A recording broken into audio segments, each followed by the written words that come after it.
समकालीन समीक्षा में भाववाद समीक्षा के प्रमुख आलोचक हैं। कौन हैं? विष्णु खरे, मदन सोनी, ध्रुव शुक्ल या फिर प्रभात त्रिपाठी या उपर्युक्त सभी। तो उपर्युक्त सभी जो हैं समकालीन भाववाद समीक्षा के प्रमुख आलोचक माने जाते हैं। विष्णु खरे, मदन सोनी, ध्रुव शुक्ल और प्रभात त्रिपाठी। अगला प्रश्न है, समकालीन समीक्षा में वस्तुवाद व भाववाद का सामंजस्य के पुरोधा आलोचक हैं। वस्तुवाद और भाववाद में सामंजस्य किसने किया? तो वस्तुवाद और भाववाद में सामंजस्य करने वाले थे रामस्वरूप चतुर्वेदी। रामस्वरूप चतुर्वेदी की कौन सी रचना हिंदी नवलेखन कौन सी है? हिंदी नवलेखन, साहित्य, हिंदी साहित्य और संवेदना का विकास, नई कविता, एक साक्ष्य या उपर्युक्त सभी। तो उपर्युक्त सभी जो हैं रामस्वरूप चतुर्वेदी की हैं। हिंदी साहित्य और संवेदना का विकास इनका बहुत महत्वपूर्ण रचना है। इसके अलावा हिंदी नवलेखन और नई कविता, एक साक्ष्य सभी इनके आलोचनात्मक ग्रंथ हैं। हिंदी उपन्यास एक अंतरयात्रा किसकी आलोचनात्मक कृति है? हिंदी उपन्यास एक अंतरयात्रा है रामदरस मिश्र की। कहानी संवाद का तीसरा आयाम समीक्षा है, लक्ष्मण सिंह बटरोही की यह है। कहानी संवाद का तीसरा आयाम, यह समीक्षा किसकी है? लक्ष्मण सिंह बटरोही की। समीक्षा में प्रयुक्त अवधारणा को और क्या कहा जाता है? समीक्षा में प्रयुक्त अवधारणा को और क्या कहा जाता है? तो समीक्षा के मुहावरे के नाम से भी इनको जाना जाता है। बिंबवाद का आरंभकर्ता किसे माना जाता है? तो बिंबवाद का आरंभकर्ता फ्लिंट को माना जाता है। फ्लिंट। बिंबवाद के लिए अन्य संज्ञा या अन्य नाम क्या प्रस्तुत किया जाता है? बिंबवाद के लिए चित्र भाषा का प्रयोग किया जाता है। बिंब कितने प्रकार के होते हैं? बिंब मुख्यतः 3 प्रकार के होते हैं, दृश्य बिंब, श्रव्य बिंब और स्पर्श बिंब। दृश्य, श्रव्य और स्पर्श बिंब 3 प्रकार के होते हैं। अन्य प्रकार से इसको ऐसे भी क्लासिफाई किया जाता है, लक्षित बिंब और उपलक्षित बिंब। लक्षित बिंब जो है व्यावहारिक जीवन से होता है और उपलक्षित बिंब जो है रहस्यात्मक बिंब से होते हैं। अगला प्रश्न है, सूक्ष्म अभिव्यक्ति हेतु प्रयोग किया जाता है प्रतीक भाषा या कूट भाषा? तो सूक्ष्म अभिव्यक्ति हेतु किसको प्रयोग किया जाता है? कूट भाषा और या प्रतीक भाषा को। शुक्लोत्तर समीक्षक हजारी प्रसाद द्विवेदी की आलोचना दृष्टि थी। तो हजारी प्रसाद द्विवेदी जो थे वो ऐतिहासिक आलोचना दृष्टि रखते थे। ऐतिहासिक आलोचना दृष्टि कह सकते हैं, समाजशास्त्रीय आधार पर वो आलोचना करते थे। इसके अतिरिक्त जो है इनका जो ऐतिहासिक दृष्टिकोण है वो परंपरावादी भी कहलाता है। मनुष्य ही साहित्य का लक्ष्य है, कथन किसका है? यह हजारी प्रसाद द्विवेदी का लक्ष्य है, जिनमें चिन्मुखी मानवता के अन्वेषक इनको माना जाता है। तो मनुष्य ही साहित्य का लक्ष्य है, यह हजारी प्रसाद का वक्तव्य है। सब कुछ में मिलावट है, सब कुछ अविशुद्ध है, शुद्ध है केवल मानव की दुर्दम जिजीविषा, यह किसका कथन है? आचार्य हजारी प्रसाद द्विवेदी का। आचार्य हजारी प्रसाद द्विवेदी का है यह। हजारी प्रसाद द्विवेदी के साहित्य इतिहास ग्रंथ हैं। हजारी प्रसाद द्विवेदी का साहित्य इतिहास ग्रंथ कौन सा है इनमें? हिंदी साहित्य की भूमिका 1940, बिल्कुल ये भी है। हिंदी साहित्य का आदिकाल 1952, ये भी है। हिंदी साहित्य का उद्भव एवं विकास, ये भी है। उपर्युक्त सभी जो हैं हजारी प्रसाद द्विवेदी के इतिहास ग्रंथ हैं। हजारी प्रसाद द्विवेदी की आलोचनात्मक कृति नहीं है। अशोक के फूल आलोचनात्मक कृति नहीं है इनकी। कुटज नहीं है,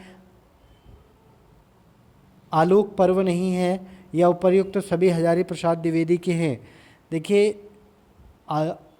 अशोक के फूल, कुटज, आलोक पर्व ये निबंध में भी आते हैं इनके, तो आलोचनात्मक कृति में भी दिया हुआ है। उपर्युक्त सभी हजारी प्रसाद द्विवेदी के हैं यहाँ पर, ठीक है। निबंध असंगत है, निम्न में से असंगत है।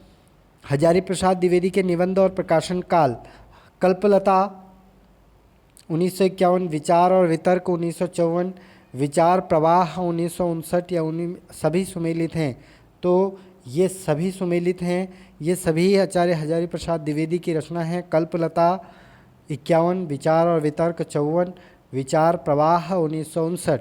अगला प्रश्न है, हजारी प्रसाद द्विवेदी की व्यावहारिक आलोचना है। सूर साहित्य 1936, कबीर 1942, नाथ संप्रदाय 1950 और आधुनिक हिंदी साहित्य पर विचार 1959। तो इस प्रकार आधुनिक हिंदी साहित्य पर विचार 1959, या फिर देखिए साहित्य का मर्म 1959 या साहित्य का सहचर, साहित्य सहचर 1965, मृत्युंजय रविंद्र या फिर कालिदास की लालित्य योजना 1965। तो ये सभी जो है हजारी प्रसाद द्विवेदी की व्यावहारिक आलोचनाएं हैं।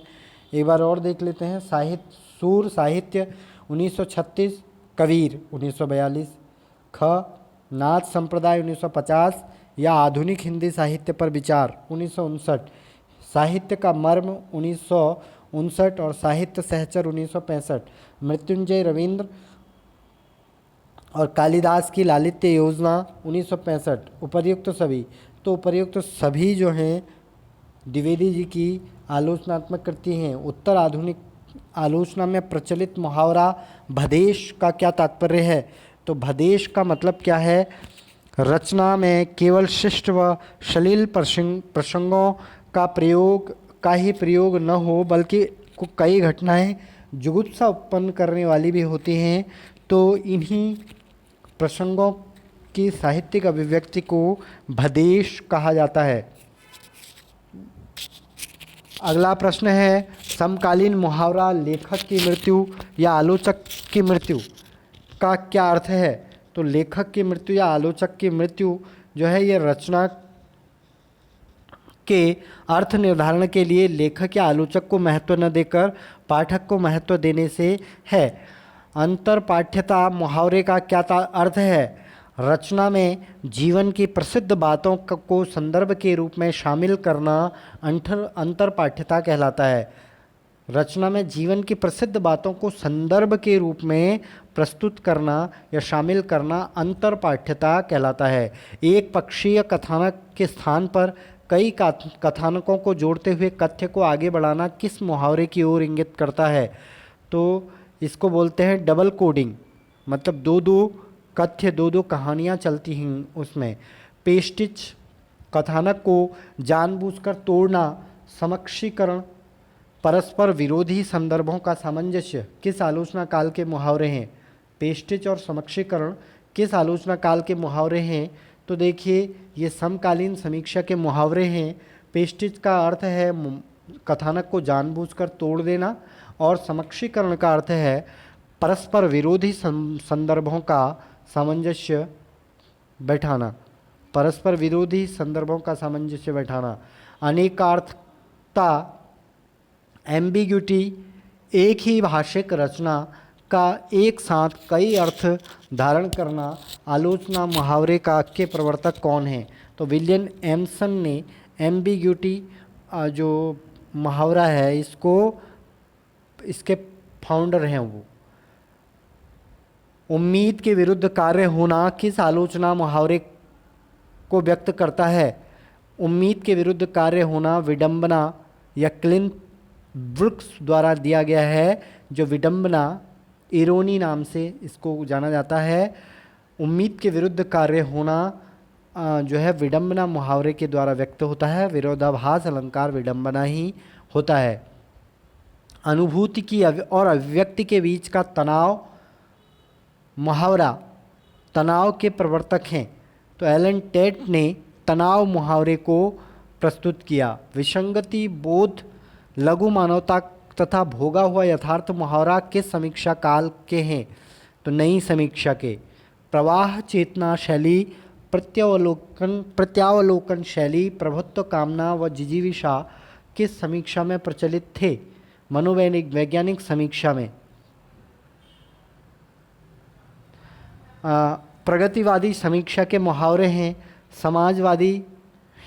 समाजवादी यथार्थवाद, सौंदर्य की वस्तुनिष्ठता, शिल्प कथ्य का उपोत्पाद है। उपर्युक्त सभी, तो उपर्युक्त सभी जो हैं वो मनोवैज्ञानिक समीक्षा प्रगतिवादी समीक्षा के क्या है मुहावरे हैं। अगला प्रश्न है, प्रथम मार्क्सवादी आलोचक किसे माना जाता है? तो प्रथम मार्क्सवादी आलोचक शिवदान सिंह चौहान हैं। वैसे तो शिखर पुरुष रामविलास शर्मा को माना जाता है, परंतु मार्क्सवादी आलोचक के जो प्रथम आलोचक मार्क्सवादी हैं वो शिवदान सिंह चौहान हैं। इनमें भारत में प्रगतिशील साहित्य की आवश्यकता नाम से इन्होंने लिखा है। दलित विमर्श की भूमिका रचना किसकी है? ये दलित विमर्श की भूमिका रचना कमल भारती की है। उपनिवेश में स्त्री प्रभा खेतान की रचना की विधा है। स्त्री विमर्श आलोचना है यह, स्त्री विमर्श प्रभा खेतान की है। तो ये थे महत्वपूर्ण प्रश्न जो आलोचना के मुहावरों पर निर्भर थे।